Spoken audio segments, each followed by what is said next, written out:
አሰላሙ አለይኩም ወራህመቱላሂ ወበረካቱሁ። ውድና የተከበራችሁ ውድ ቤተሰቦች የኡሙ ረህማ ቤተሰብ እንዴት ናችሁ? ሰላም ናችሁ? ሰላማችሁ ይብዛ።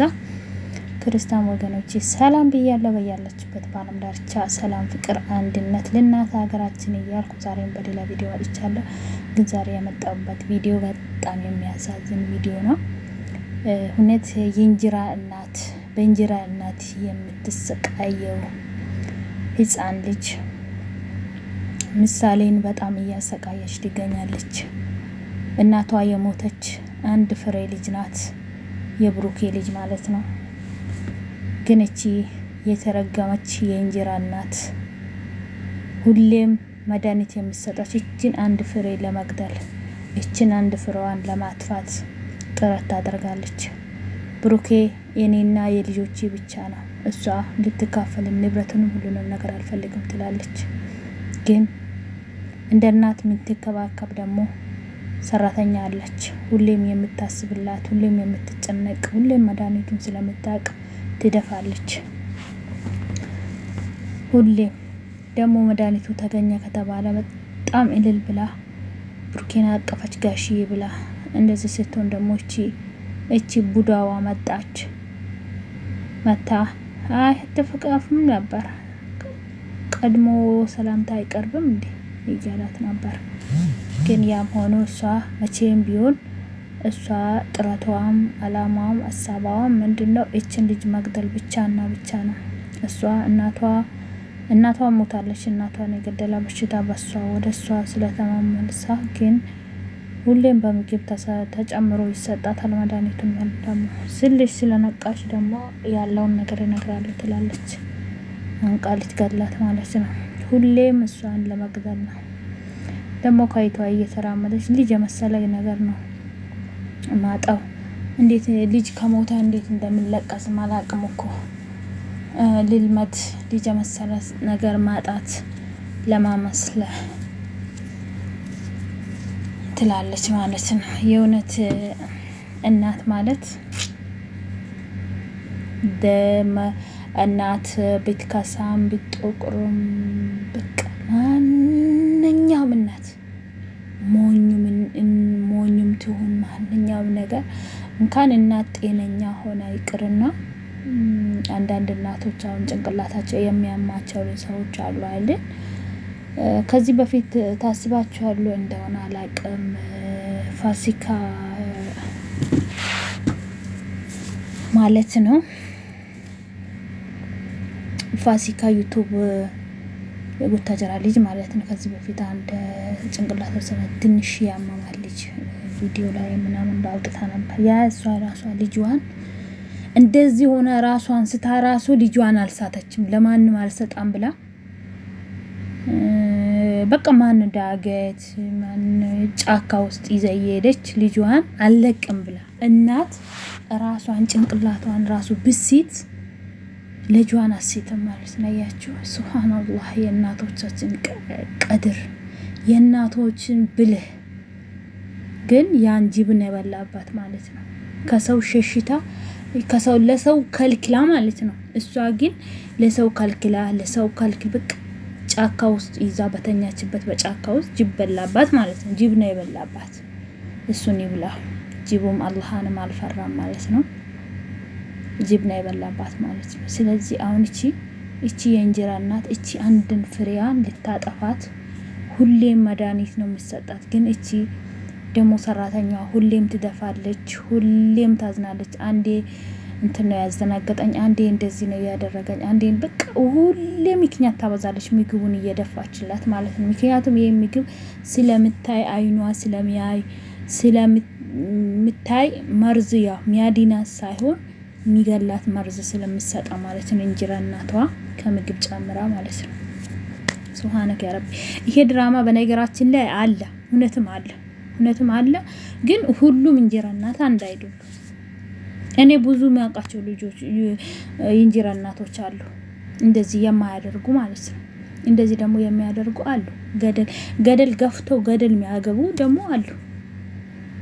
የሉም አይደለም አሉ።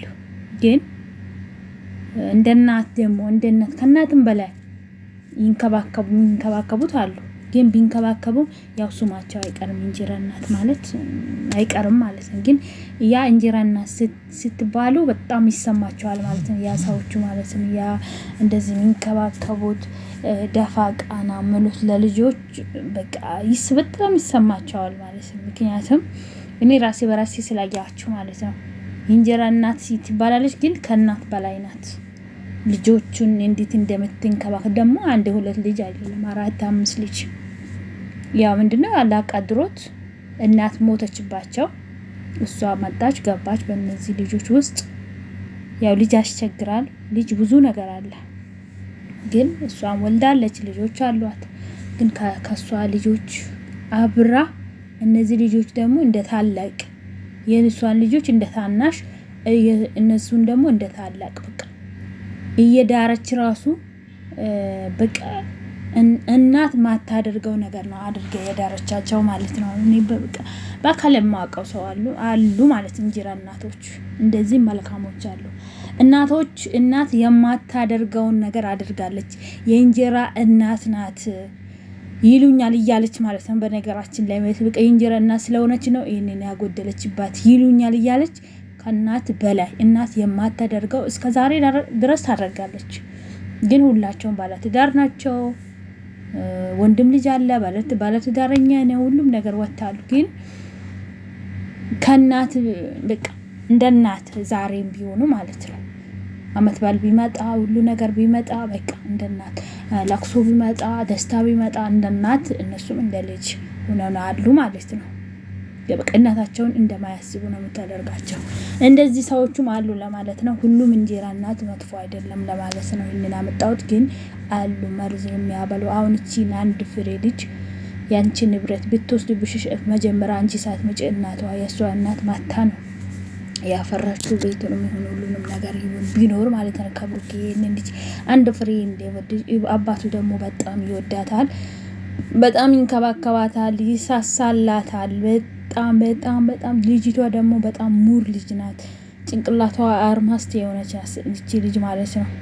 ምሳሌ በጣም ጭንቅላቷ በቃ ማርት ልጅ ናት። እነሱ ሁለት ባልና ሚስት ተጣልት ራሱ ይታረቁ ባባ እንትን በላት ይቅር አትላትም እንዴ? ይቅር በላት እያለች እየዋሸች ምን እያለች እያስታረቃቻች እና እነሱ ደግሞ አብሮ ተቃቅፈው ሲታረቁ እሷ ደግሞ በደስታ ፍንድቅ ብላ ደስታዋን ተመልሶላት ማለት ነው። ያ ምንድነው ልጅቷ መልካም ልብ ያላት ልጅ ናት፣ በህፃኗም ብትሆን ማለት ነው።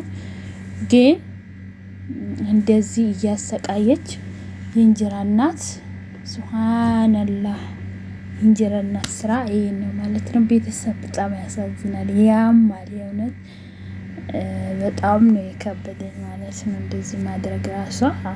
ሱብሃንከ ያ ረቢ እና እላችኋለሁ ውድ ቤተሰቦቼ ላይክ ሼር እያረጋችሁ ቤተሰቡን አበረታቱን። እንጀራ እናት በጣም የሚያሳዝን የሚከብድ ነገር ነው ያደረግሽው ማለት ነው። ይህ ነገር በጣም ልብን የሚነካ ነገር ነው። ከዛ አባትየውም ደግሞ ደርሶ አባታል ጥሩ ነገር ደግሞ አባትየው ይደርሳል። ደግሞ ከዛ በላይ ደግሞ ሰራተኛው በጣም የምትንከባከብ የምትወዳት የምትሳሳላት ከእናት በላይ የምትንከባከብ ሰራተኛ ደግሞ ጋጥማለች። እቺን ሰራተኛ ደግሞ እንደ ጭቃ ትረቅጣታለች። እንደ ጭቃ ሲረቀጥ መኖር ነው ለምዳለች ትላለች ሰራተኛ ማለት እኔ ሁሌ ይዋራለሁ። የድራማ የሚሰሩ ልጆች ማለት ነው ድራማ ሲሰሩ እኛ የምንከተላችሁ አረብ ሀገር ያላችሁ ያለን ልጅ ነው ያየን ምን ይሁን ሰራተኛ ሆነን እየሰራን የሰው ቤት እየሰራን እናንታችሁ የምናያቸው። ግን ለሰራተኛ ቦታ አይኖራችሁ፣ ለንግግራችሁ ጋጣ ወጣቱ ነው ማለት ነው። ሰራተኛ ማለት ክቡር ማለት የተከበረ ሰራተኛ ማለት ማሽ በቃ መሽቀል ብር ነው እንጂ በባዶ አይደለም። የሆነ በቃ ሌብነት ነው መጥፎ ሌብነት፣ ውሸት ማውራት ሰው ልጅ ውሸትና ውሸት በማውራት ሌብነት በማድረግ ነው እንጂ በቃ ግን ይሄንን ሰራተኛ በሰራተኛ ዙሪያ ብዙ ነገር ታደርጋላችሁ ማለት ነው። ድራማ የሚሰሩ ልጆች ከጽናት ተነስቶ ማለት ነው። በጽናት ድራማ ላይ ጽናት ላይ በጣም ብዙ ፈተና ደርሶባት ብዙ ነገር በሰራተኛ ዙሪያ ማለት ነው። ግን እና ሐረግ ድራማ ትንሽ ይሻላል። በእንትን ላይ ብዙም ጫና የለባትም ማለት ነው፣ በገኒት ማለት ነው። ግን እና ሰራተኛ ላይ ይሄን አክል ማድረግ የለባችሁም። ይሄ ነገር አለ እዛ አዲስ አበባ ላይ አለ። ይሄ ነገር ጫና አለ በአካል እኔ የሚያውቀው ልጆች ራሱ አሉ እዚህ አዲስ አበባ ላይ ስንት መከራቸው ስቃያቸው አፈርድሚያቸው የባልተው ብራቸው ራሱ ሳይሰጡ በቃ ብራቸው ራሱ ሳይሰጡ አገራቸውን እዛ ከገጠር የመጡ ልጆች ብዙዎች የሚያሰቃዩት አሉት በአካል ማለት ነው። ይሄ ድራማ እውነተኛ ድራማ ነው። ሰራተኛ ማሰቃየት ኢትዮጵያ ላይ ማለት ነው። አገር በአገር ላይ ከአዲስ አበባ ከመጡ በቃ አዲስ አበባ ውጭ ሀገር ይመስላችኋል። አዲስ አበባ ላልኖሩ ሰዎች ማለት ነው። ከገጠር ደግሞ ሲመጡ የሆነ በቃ ከሌላ እንትን ዱዋሊ እንደመጣን ነገር ማለት ዱዋሊ ስለዚህ የሌላ ሀገር በቃ እንደዚህ ጋር የሌላ ሀገር ዜጋ እንደመጣ ሰው ታደርጋላችሁ ማለት ነው። ሰራተኛ እኮ እሷ ቤተሰቧን ለመርዳትና ቤተሰቧን ለማጽናናት ነው እንጂ ደፋ ቀና የምትለው እኮ እንትን ብላ አይደለም። እሺ ስለዚህ ሰራተኛ እንደዚህ ማሰቃየት ዝቅ ማድረግ ምናምን ብታቆሙ የተሻለ ነው ብዬ ነው ማስበው። እና በጣም የሚያሳዝን እንጀራ እናት እንደዚህ እያሰቃያቻት የበቅያ ነቃቻት ሁሌ መርዝ ትሰጣለች። ሁሌ በቃ እሱ ደግሞ አባቱ ደግሞ በጣም ይሳሳላታል። በቃ ሁሌም ነው የሚሳሳላት። ሰራተኛውን ራሷ ፊቷ እንደመቻት እንጀራ ስጋግር ነው እሱ ሊብልኝ ብላ ግን የመታቻት እሷ ናት ማለት ነው። ሁሌም በቃ ግልምጫ ነው፣ ሁሌም ማሳደብ ነው፣ ሁሌ በቃ ግራ የሚያስጋባ ህይወት ውስጥ ነው። እና አዲስ ድራማ ነው ተጀምሯል። ክፍል 4 ነው። ክፍል 3 ተለቋል። ክፍል 4 ይለቀቅ የምትሉ ካላችሁ እስኪ በላይክ በሼር በሰብስክራይብ ይሄንን ቤት አበረታቱን። ሞቀደመ ቀርቡ ማለት ነው። ቤተሰቦቼ በጣም በጣም በጣም በጣም በጣም በጣም እወዳችኋለሁ፣ አከብራችኋለሁ። ላይክ ሼር ያረጋችሁ ሁሌም ቤተሰብ ሆኑ። አመሰግናለሁ። በያላችሁበት ሰላምን ፍቅርና አንድነትን ለእናት ሀገራችንን ኢትዮጵያ እላለሁ። አብራችሁን ስለቆያችሁ ደግሞ እጅግ አድርጌ አመሰግናለሁ። ሼር ላይክ ያረጋችሁ ሁሌም ቤተሰብ ሆኑ። የሚለቀው ቪዲዮ ደግሞ እንዲደርሳችሁ ላይክ አድርጉ። ላይክ የለም በቃ ምን ልበላችሁ በጣም የለም ማለት ነው። እሺ ወዶች ያበረታቱኝ ማለት ነው። እኛ ለኛ እንሆን። ሰላማችሁ ይብዛ። ሰላም፣ አንድነት፣ ፍቅር ለእናት ሀገራችን ኢትዮጵያ እያልኩ በዚህ ቋጫለሁ። እናንተችሁ ሼር ላይክ ያረጋችሁ ቤተሰብ በመሆን ሁሌም አበረታቱኝ። ሰላማችሁ ይብዛ። የእንጀራ እናት እንደዚህ ናት። እናት ደግሞ ትልቅ ዋጋ ያላት ናት። እናት ለልጇ የምሳሳ ሁሌም ማለት ነው። እናት ትኑር ለዘላለም እላለሁ። አሰላሙ አለይኩም ወራህመቱላሂ ወበረካቱ። እናቱ ትኑር ለዘላለም።